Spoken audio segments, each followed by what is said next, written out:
Nom du Père, du Fils et du Saint-Esprit, ainsi soit-il. Bien chers frères, en cette solennité de la fête de Dieu, nous nous rappelons que l'Église est centrée, l'Église catholique est centrée autour de ce culte de la Sainte Eucharistie. Tout à l'heure, vous avez chanté avec la chorale en alternance le Laudationne qui a été écrit par saint Thomas d'Aquin. C'est une séquence qui a près de 8 siècles maintenant, et il est beau de voir que vous avez chanté avec cœur, avec enthousiasme, ce que vos parents, vos grands-parents, vos ancêtres eux-mêmes ont chanté en l'honneur de l'Eucharistie. Oui, l'Église qui est centrée sur l'Eucharistie est une tradition. Au cours de la messe solennelle, il y a quelque chose de très beau et qui touche même les enfants les plus jeunes. Et d'ailleurs, c'est là que commence leur éducation eucharistique quand ils sont encore tout petits. Après le chant du Sanctus, le silence se fait. Et puis, les enfants de chœur vont se mettre, après les fidèles, à genoux. Puis, ce sont le sous-diacre et le diacre, et enfin le prêtre lui-même qui s'agenouille devant la Sainte Eucharistie, devant la présence de notre Seigneur Jésus-Christ. Et vous savez, il y a cette très belle élévation qui touche nos cœurs, et dès le plus jeune âge, nous sommes touchés par cela. Sachez que c'est à Paris qu'est apparue cette coutume de l'élévation de la Sainte Eucharistie au XIIe siècle, vers 1200. C'est la première fois qu'on a cette trace. C'est les fidèles qui, devant les hérésies qui commençaient à nier dans l'Église, malheureusement, la présence réelle de notre Seigneur, les fidèles qui, sous la prédication des prêtres qui rappelaient la grandeur de la présence de Dieu, les fidèles réclamaient de voir le prêtre élever l'hostie et le calice pour l'adorer. Oui, c'est ça, mes bien chers frères, la Sainte Eucharistie, c'est ça l'Église catholique. L'Église catholique est entièrement centrée sur la Sainte Eucharistie. Il y a une fête spéciale, donc cette fête Dieu, qui a été instaurée pour rappeler cette dévotion envers la Sainte Eucharistie, parce que c'est un mystère qui est tellement grand que on finit par s'y habituer. Dieu se fait tellement petit, que on ne sait plus finalement la grandeur de ce que Dieu a fait pour nous le jeudi saint. Alors l'Église a voulu faire ces grandes cérémonies pour entretenir cette foi vitale pour le salut de notre âme en ce mystère, où le soir du jeudi saint, c'est le dernier moment où notre Seigneur est libre avant sa passion, au moment où il va quitter ses apôtres, où il donne, c'est le testament de sa vie, il donne son corps et son sang, il livre déjà son sacrifice qu'il va subir le jour même, puisque selon les Hébreux, le jour commençait à la tombée de la nuit. Et c'est là qu'il institue le sacerdoce. Le sacerdoce est éminemment eucharistique. Le prêtre n'est pas un simple prédicateur. Notre Seigneur donnera à ses apôtres, avant de monter au ciel, cet ordre d'aller enseigner toutes les nations. Mais le sacerdoce, il l'institue le soir du jeudi saint, en donnant à ses apôtres le pouvoir de consacrer le pain en son corps, le vin en son sang, et ainsi de renouveler jusqu'à la fin des temps le sacrifice qu'il va offrir. Voyez, notre Seigneur institue le sacerdoce, et il consacre ses apôtres, c'est le premier sacre, le soir du jeudi saint, consacre ses apôtres évêques dans cette intention eucharistique. La Sainte Eucharistie est le gage de la vie éternelle, c'est-à-dire l'assurance de la vie éternelle. Celui qui toute sa vie communie régulièrement, quotidiennement même quelquefois, mais régulièrement, est assuré de sauver son âme. Oui, la Sainte Eucharistie nous met déjà dans une disposition à l'éternité assure en nous cette incorruptibilité de l'âme.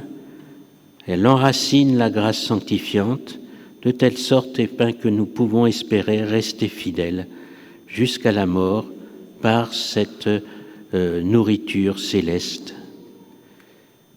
Il y a eu de nombreux miracles que Dieu a faits au cours de l'histoire de l'Église pour rappeler cette grandeur de l'Eucharistie, mais il y en a un qui est très beau, c'est celui du miracle eucharistique de Sienne qui a eu lieu en 1730, qui est un miracle perpétuel qu'on peut voir encore maintenant.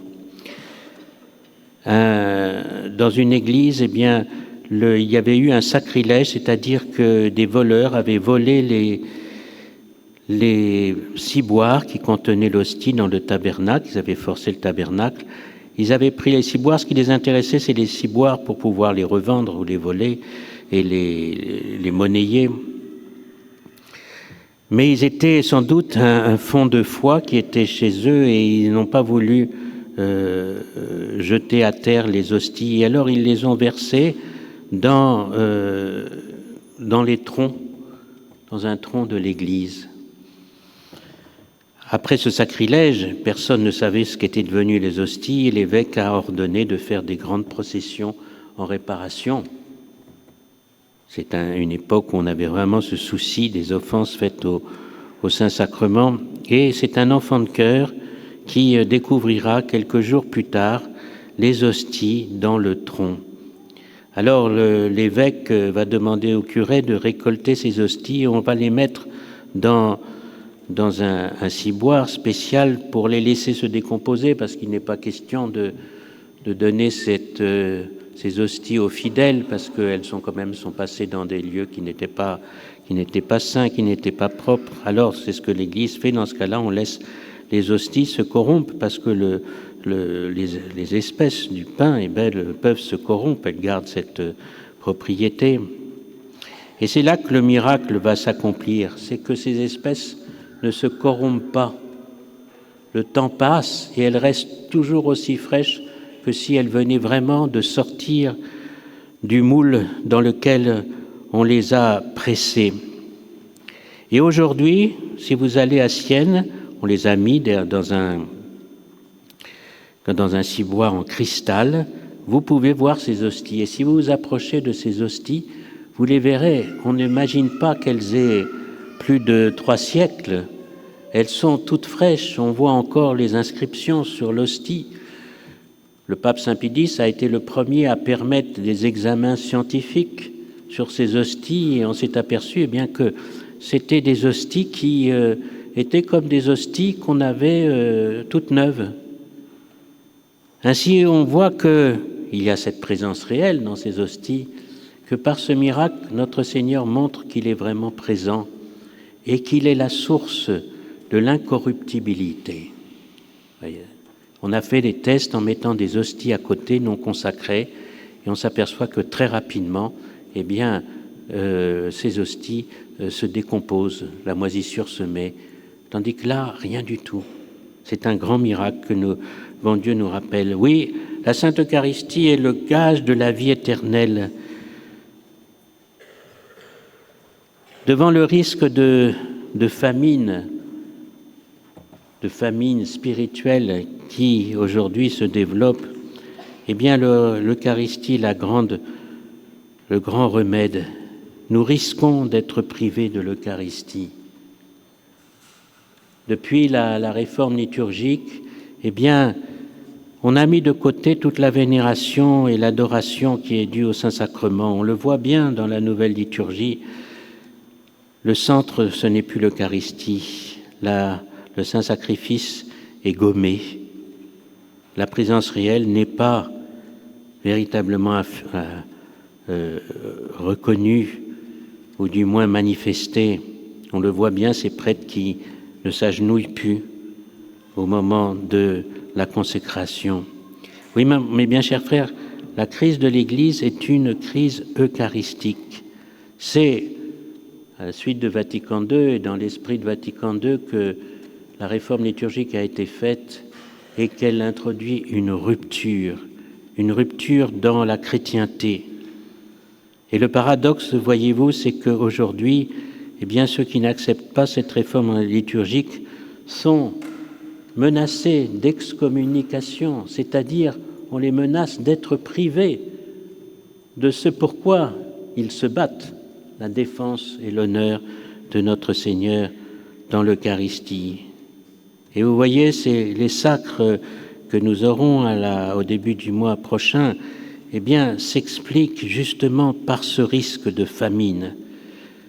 J'ai toujours été impressionné personnellement, bon, c'est une opinion personnelle, mais la petite Jacinthe de Fatima, vous savez que avant les apparitions, bon Dieu avait envoyé un ange qui avait communié les enfants parce que il voulait que ces enfants soient affermis dans la dévotion à notre Seigneur Jésus-Christ. Lucie, la plus ancienne des voyantes, disait que plusieurs fois Jacinthe avait eu cette vision d'une multitude d'hommes, de femmes et d'enfants qui parcouraient les routes du monde en cherchant de la nourriture, en cherchant à manger, affamés. Et elle disait que c'était terrible épreuve qui allait arriver. Alors tout le monde pense que c'est sans doute l'annonce d'une famine universelle, peut-être, je ne sais pas, je ne suis pas prophète, mais est-ce qu'on ne peut pas y voir aussi une famine qui est beaucoup plus grave? C'est cette destruction de la présence réelle, de la nourriture de notre âme, qui est le corps, le sang, l'âme et la divinité de notre Seigneur Jésus-Christ. Le Père Chevrier, qui était un saint prêtre au XIXe siècle, qui avait une grande dévotion à la Sainte Eucharistie, à la fin de sa vie, dans sa maladie, eh bien, il ne pouvait plus rien manger. Mais il n'y avait qu'une chose qu'il pouvait faire encore, c'était communier. Et à l'étonnement des médecins, eh bien, la vie en lui demeurait uniquement par cette nourriture qu'il recevait de notre Seigneur Jésus-Christ. Et quelques mois après, eh bien, les médecins disant que son état s'aggravant, il valait mieux même le priver de l'Eucharistie. Alors, les prêtres ont pensé qu'il fallait effectivement arrêter de le nourrir de l'Eucharistie. Et donc, on l'a privé de la communion et il est mort instantanément, voyez-vous. Tout ça, ce sont des signes qui nous montrent que la Sainte Eucharistie, c'est la vie, c'est la présence de Dieu dans le monde. Ne chassons pas Dieu dans le monde. C'est pour ça que nous avons besoin des prêtres, pour nous donner, pour vous donner, pour que vos enfants soient assurés d'avoir non seulement la Sainte Eucharistie, mais l'Eucharistie telle que Dieu veut que nous la recevions avec la solennité. Tout à l'heure, nous aurons les premières communions avec l'honneur, la gloire qui lui est due. C'est pour ça que nous marcherons dans les rues de Paris en manifestant notre dévotion. Oui, la présence de Dieu qui est en nous par la communion, eh bien, c'est le gage de la vie éternelle. Qu'est-ce que ça veut dire, le gage? Ça veut dire que ça nous assure la vie éternelle. Et c'est pour ça qu'il est vital pour nous d'avoir la messe, il est vital pour nous d'avoir l'Eucharistie dans son culte rempli de la foi de l'Église, et que c'est vital, sans elle, nous ne pouvons pas vivre spirituellement.